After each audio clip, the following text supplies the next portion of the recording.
Hello friends, welcome back to our channel. ഇന്ന് നമ്മൾ കാണാൻ പോകുന്നത് ചൈനീസ് ഫാൻറ്റസി ഡ്രാമയാണ്. അപ്പോൾ കഥയിലോട്ട് പോവാം.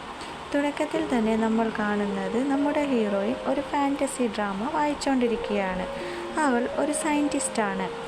ഡ്രാമ വായിച്ച് ഡ്രാമയിലെ എൻഡിങ് ഇഷ്ടപ്പെടാതെ ആ ചിന്തയിൽ അവൾ ഒരു കെമിക്കൽ മാറി ഒഴിക്കുകയും ആ കെമിക്കൽ മാറി ഒഴിക്കുന്നത് വഴി അവിടെ വലിയൊരു എക്സ്പ്ലോഷൻ, ഒരു പൊട്ടിത്തെറി സംഭവിച്ചുകൊണ്ട് നമ്മുടെ ഹീറോയിൻ അവിടെ മരിച്ചു പോകുന്നതായിട്ടാണ് കാണുന്നത്. അടുത്ത സീനിൽ നമ്മൾ കാണുന്നത് നമ്മുടെ ഹീറോയിൻ ഞെട്ടി ഉണർന്ന് നോക്കുമ്പോൾ അവൾക്ക് പരിചിതമല്ലാത്ത കുറേ ആൾക്കാരുടെ ഇടയിലിരിക്കുന്നു. അവിടെ നടക്കുന്ന എല്ലാ സംഭവങ്ങളും കേട്ട അവൾക്ക് മനസ്സിലായി അവൾ വായിച്ചുകൊണ്ടിരിക്കുന്ന ബുക്കിലോട്ട് അവൾ ട്രാവൽ ചെയ്തു പോയെന്ന്. അങ്ങനെ ആ നോവലിൽ നടന്ന കാര്യങ്ങൾ അവൾ ഓർത്തെടുക്കുന്നു. രണ്ട് സഹോദരിമാർ, രണ്ടു പേർക്കും അവരുടേതായ പവേഴ്സ് ഉണ്ട്. ഒരാൾക്ക് ഫൈറ്റിംഗ് ആണെങ്കിൽ ഒരാൾക്ക് സ്പിരിച്വൽ പവർ. ഒരു ദിവസം അവരുടെ പേരൻസ് അടുത്ത് വിളിച്ച് മൂത്ത ചേച്ചിയോട് അവളുടെ അനിയത്തിക്ക് അവളുടെ കയ്യിലുള്ള സ്പിരിച്വൽ പവർ കൊടുക്കാൻ പറയുന്നു.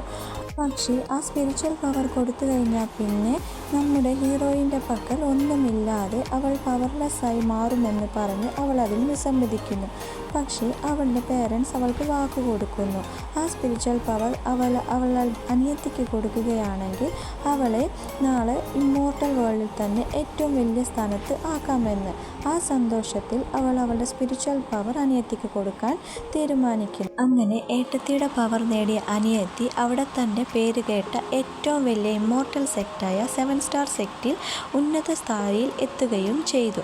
പക്ഷേ ഏട്ടത്തിക്ക് കൊടുത്ത വാക്ക് പാലിക്കാതെ അനിയത്തി പവർലെസ്സായ അവളെ ഇനി ഇമ്മോർട്ടൽ വേൾഡിന് ആവശ്യമില്ല എന്നും പറഞ്ഞ് അവളുടെ കൂട്ടാളികളെ കൊണ്ട് നമ്മുടെ ഹീറോയിനെ കൊല്ലിക്കുകയും ചെയ്തു. ഇങ്ങനെ അന്യായമായി കൊല ചെയ്യപ്പെട്ട നല്ലവളായ നമ്മുടെ ഏട്ടത്തിയുടെ സ്ഥാനത്ത് ഇപ്പോൾ ഉള്ളത് സയൻറ്റിസ്റ്റായ നമ്മുടെ ഹീറോയിനാണ്. അതുകൊണ്ട് തന്നെ അവൾ തീരുമാനിക്കുന്നു അവളുടെ സ്ഥാനത്ത് നിന്ന് അവൾക്ക് ന്യായം ചെയ്യുമെന്ന്. ഇപ്പോൾ നമ്മുടെ ഹീറോയിനുള്ളത് ഓരോരോ സ്റ്റുഡൻസും അവർ ഏതൊക്കെ സെക്റ്റിലോട്ട് ചേരണം എന്ന് തീരുമാനിക്കുന്ന ആ ഒരു ഇവൻറ്റിലാണ്. അവിടെയുള്ള 99% ആൾക്കാരും ചേരുന്നത് 7 സ്റ്റാർ സെക്റ്റിലോട്ടാണ്. അനിയത്തിയുള്ള സെക്റ്റിൽ അവൾ ചേർന്നാൽ അവൾക്ക് അവിടെ ഒരുപാട് ചതിയും വഞ്ചനയും ഏറ്റുവാങ്ങേണ്ടി വരും എന്നറിയുന്നത് കൊണ്ട് തന്നെ ആരും സെലക്ട് ചെയ്യാത്ത, ആർക്കും ഇഷ്ടമല്ലാത്ത ഏറ്റവും താഴെത്തട്ടിലുള്ള സിങ്ഷ്വാൻ സെക്റ്റാണ് നമ്മുടെ ഹീറോയിൻ സെലക്ട് ചെയ്തത്. ആ സെലക്ഷൻ കേട്ടപ്പോൾ തന്നെ അവിടെ ഇരുന്ന എല്ലാവരും നമ്മുടെ ഹീറോയിനെ കളിയാക്കി ചിരിച്ചു. അവിടെ ഉള്ളതിൽ വെച്ച് ഏറ്റവും മോശമായ സെക്റ്റാണ് സിങ്ഷ്വാൻ സെക്റ്റ് എന്നാണ് എല്ലാവരുടെയും അഭിപ്രായം. അതുകൊണ്ട് തന്നെ നമ്മുടെ ഹീറോയിനെ എല്ലാവരും ഒന്ന് ഉപദേശിച്ച് നോക്കി 7 സ്റ്റാർ സെക്റ്റിൽ ചേരാനെന്ന് പറഞ്ഞ്. പക്ഷേ അവിടെ ഒളിഞ്ഞിരിക്കുന്ന എല്ലാ ആപത്തുകളും മുൻകൂട്ടി വായിച്ചറിഞ്ഞ നമ്മുടെ ഹീറോയിനാട്ടെ സിങ്ഷ്വാൻ സെറ്റാണ് തിരഞ്ഞെടുത്തത്. ഇതാണ് സിങ്ഷ്വാൻ സെക്റ്റിൻ്റെ മാസ്റ്റർ. നമ്മുടെ ഹീറോയിൻ സിങ്ഷ്വാൻ സെക്റ്റ് സെലക്ട് ചെയ്തതറിഞ്ഞ് ഒരുപാട് സന്തോഷിക്കുകയും നമ്മുടെ ഹീറോയിനെ നേരിട്ട് ചെന്ന് അവിടുന്ന് സിങ്ഷ്വാൻ സെക്റ്റിലോട്ട് കൂട്ടിക്കൊണ്ടുവരാൻ തീരുമാനിക്കുകയും ചെയ്തു. അങ്ങനെ എല്ലാവരെയും അത്ഭുതപ്പെടുത്തിക്കൊണ്ട് നമ്മുടെ ഹീറോയിനെ സിങ്ഷ്വാൻ സെക്റ്റിലോട്ട് നമ്മുടെ മാസ്റ്റർ കൂട്ടിക്കൊണ്ടുവന്നു. ഇവിടെ എത്തിയ നമ്മുടെ ഹീറോയിന് 2 ബ്രദേഴ്സിനെ കിട്ടി. ആ ബ്രദേഴ്സ് നമ്മുടെ ഹീറോയിന് അവളുടെ സൂപ്പർ പവർ കൂട്ടാനുള്ള ഒരുപാട് സമ്മാനങ്ങൾ കൊടുത്തു. ഇങ്ങനെ സിങ്ഷ്വാൻ സെക്റ്റ് മുഴുവനും ചുറ്റി നടന്ന് കണ്ട നമ്മുടെ ഹീറോയിന് ഒരുപാട് അത്ഭുതമായി.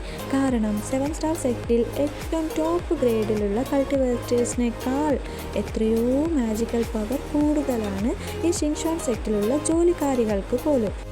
അങ്ങനെ 2 ബ്രദേഴ്സും കൂടി നമ്മുടെ ഹീറോയിനെ സൂപ്പർ പവർ എങ്ങനെ നേടിയെടുക്കണമെന്ന് പഠിപ്പിക്കാൻ തുടങ്ങി. ബ്രദേഴ്സിൻ്റെ കീഴിൽ വളരെ പെട്ടെന്ന് തന്നെ നമ്മുടെ ഹീറോയിനും എല്ലാം പഠിക്കാൻ തുടങ്ങി. സയൻറ്റിസ്റ്റായ നമ്മുടെ ഹീറോയിന് മനസ്സിലായി ഇതൊക്കെ തന്നെയും ഫിസിക്സ് ആണെന്ന്. എനർജി ഉപയോഗിച്ച് എങ്ങനെ സൂപ്പർ നാച്ചുറൽ പവേഴ്സ് നേടിയെടുക്കാം എന്നുള്ള കാര്യമാണ് ഇവർ പഠിപ്പിക്കുന്നതെന്നുള്ള കാര്യം നമ്മുടെ ഹീറോയിന് മനസ്സിലായി. അതുകൊണ്ട് തന്നെ ഇവർ പറയുന്ന എല്ലാ കാര്യങ്ങളും അവൾ സയൻറ്റിഫിക്കായി പ്രൂവ് ചെയ്യാൻ തുടങ്ങി. അങ്ങനെ സയൻറ്റിഫിക്കായി പ്രൂവ് ചെയ്യുന്നതോടുകൂടി ഇവൾക്ക് എല്ലാ കാര്യങ്ങളും പെട്ടെന്ന് പഠിച്ചെടുക്കാൻ കഴിയുന്നു. എല്ലാവരും 10, 20, 50 വർഷം കൊണ്ട് നേടിയെടുക്കുന്ന സൂപ്പർ നാച്ചുറൽ പവർ അവൾ സയൻറ്റിഫിക്കായി ചെയ്ത് 2 വർഷം കൊണ്ട് തന്നെ മുഴുവൻ പവേഴ്സും നേടിയെടുക്കാൻ അവൾക്ക് കഴിഞ്ഞു. ഇപ്പോൾ ആ സെക്റ്റിലുള്ള എല്ലാവരെയും സയൻറ്റിഫിക്കായി കുറഞ്ഞ കാലയളവിൽ എങ്ങനെയാണ് സൂപ്പർ നാച്ചുറൽ പവർ സ്വയം നേടിയെടുക്കാം എന്നുള്ള കാര്യം പഠിപ്പിച്ചു കൊടുക്കുകയാണ്. അങ്ങനെ ആ സെക്റ്റിലുള്ള എല്ലാവരും, മാസ്റ്റർ അടക്കം എല്ലാവരും നമ്മുടെ ഹീറോയിൻ്റെ ശിഷ്യന്മാരായി എല്ലാം പഠിച്ചെടുക്കുന്നു. ഇമ്മോർട്ടൽ വേൾഡിൽ തന്നെ ഏറ്റവും പവറുള്ള സെക്റ്റായി നമ്മുടെ ഷിൻഷാൻ സെക്റ്റിനെ മാറ്റിയെടുക്കാൻ നമ്മുടെ സയൻറ്റിസ്റ്റായ ഹീറോയിന് കഴിയുന്നു. കൾട്ടിവേഷൻ പഠിച്ചു കഴിഞ്ഞ എല്ലാ സ്റ്റുഡൻസിൻ്റെയും അടുത്ത സ്റ്റെപ്പ് സ്വയം ഒരു വെപ്പൺ നേടുക എന്നുള്ളതാണ്. അതും ഒരു കോമ്പറ്റീഷനിലൂടെയാണ് നമ്മൾ നമ്മുടെ വെപ്പൺ നേടിയെടുക്കുന്നത്. ഈ കോമ്പറ്റീഷന് നമ്മുടെ ഹീറോയിനും നമ്മുടെ ഹീറോയിൻ്റെ സിസ്റ്ററും എല്ലാവരും ഉണ്ടായിരുന്നു. ഷിൻഷാൻ സെക്റ്റിന് നമ്മുടെ ഹീറോയിനും 7 സ്റ്റാർ സെക്റ്റിൽ നിന്നും മറ്റു പല സെക്റ്റുകളിൽ നിന്നും ഒരുപാട് ആൾക്കാരും ഉണ്ടായിരുന്നു. അങ്ങനെ കോമ്പറ്റീഷൻ തുടങ്ങി. ഈ കോമ്പറ്റീഷന് 7 ലെവലാണുള്ളത്. ഓരോ ലെവൽ കൂടുന്തോറും ടാസ്ക് കൂടി വരുന്നു. ഈ ലെവലിൽ ഏറ്റവും ടോപ്പ് ലെവലുള്ള, അതായത് 7ാമത്തെ ലെവലിലുള്ള സോർഡാണ് ഏറ്റവും പവർഫുള്ളായ സോർഡ്. അവിടേക്ക് ഇന്ന് വരെ ആർക്കും എത്തിപ്പെടാൻ കഴിഞ്ഞില്ല. അങ്ങനെ കോമ്പറ്റീഷൻ തുടങ്ങി. എല്ലാവരും അവരവരുടേതായ സോർഡ് തിരഞ്ഞെടുക്കാൻ തുടങ്ങി. 7 സ്റ്റാർ സെക്റ്റിൽ തന്നെ ഏറ്റവും ഫസ്റ്റ് റാങ്കറാണ് നമ്മുടെ ഹീറോയിൻ്റെ അനിയത്തി.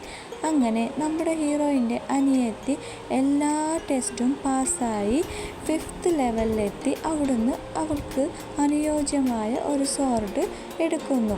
എല്ലാവരും അവളെ ഒരുപാട് പുകഴ്ത്തി. കാരണം 5th ലെവലിലെത്തുക എന്ന് പറഞ്ഞാൽ തന്നെ വലിയ കാര്യമാണ്. മാസ്റ്റേഴ്സിന് മാത്രമേ 5th ലെവലിൽ എത്താൻ കഴിയുള്ളൂ. അങ്ങനത്തേത് നമ്മുടെ ഹീറോയിൻ്റെ സിസ്റ്റർ 5th ലെവലിലെത്തി. അവളെ എല്ലാവരും പുകഴ്ത്താൻ തുടങ്ങി. നെക്സ്റ്റ് നമ്മുടെ ഹീറോയിൻ്റെ ചാൻസാണ്. നമ്മുടെ ഹീറോയിൻ അവളുടെ ഫുൾ പവർ ഉപയോഗിച്ച് 4th ലെവൽ വരെ എത്തിയപ്പോൾ തന്നെ എല്ലാവരും അവളെ കളിയാക്കാൻ തുടങ്ങി. അത്ര മതി, നിനക്കിനി കഴിയില്ല, നീ ഏതോടെ തോറ്റു എന്ന് പറഞ്ഞ്. പക്ഷേ ഷിൻഷാൻ സെക്റ്റിനെ ഓർത്തപ്പോൾ, അവളുടെ ബ്രദേഴ്സിനെ ഓർത്തപ്പോൾ, അവളുടെ മാസ്റ്ററിനെ ഓർത്തപ്പോൾ അവൾക്ക് ഒരുപാട് പവർ കിട്ടുകയും ഒരുപാട് മനസ്സിനെ കൺട്രോൾ ചെയ്യാൻ കഴിയുകയും അതുവഴി അവൾ ടോപ്പ് ലെവലിലെത്തി. ഏറ്റവും ടോപ്പായിട്ടുള്ള ആ സോർഡ് തന്നെ അവൾക്ക് എടുക്കാൻ കഴിഞ്ഞു. അങ്ങനെ ഷിൻഷാൻ സെക്റ്റിനെ കുറിച്ചുള്ള മുഴുവൻ അഭിപ്രായങ്ങളെ അവൾ തിരുത്തി. എല്ലാവരും ആ സെക്റ്റിനെ പുകഴ്ത്താൻ തുടങ്ങി. പക്ഷേ ഈ ഒരു സംഭവത്തോടുകൂടി ഈ 2 സെക്റ്റുകൾ തമ്മിൽ വലിയ ശത്രുതയിലാവുകയും അവർക്കിടയിൽ വലിയ ഫൈറ്റ് സംഭവിക്കുകയും ചെയ്തു. ഈ ഫൈറ്റിനിടയിലാണ് എല്ലാ സെക്റ്റുകാരും മനസ്സിലാക്കുന്നത് ഈ 7 സ്റ്റാർ സെക്റ്റ് ഡെമൻസുമായി കൊലൈഡ് ചെയ്യുന്നത്. അതുകൊണ്ട് തന്നെ മറ്റുള്ള എല്ലാ സെക്റ്റുകാരും കൂടി ചേർന്ന് 7 സ്റ്റാർ സെക്റ്റിനെ എതിർത്ത് എല്ലാവരെയും അറസ്റ്റ് ചെയ്യുകയും ചെയ്തു. അങ്ങനെ ആ കാലഘട്ടത്തിൽ വെച്ച് തന്നെ ഏറ്റവും പവർഫുള്ളായ സെക്റ്റായി നമ്മുടെ ഹീറോയിൻ്റെ സെക്റ്റ് മാറി. ഈ ഡ്രാമ ഇഷ്ടപ്പെട്ടാൽ എല്ലാവരും സബ്സ്ക്രൈബ് ചെയ്യാനും ലൈക്ക് ചെയ്യാനും മറക്കരുത്. അടുത്തൊരു ഡ്രാമയായി വീണ്ടും കാണാം. Thank you. Bye bye.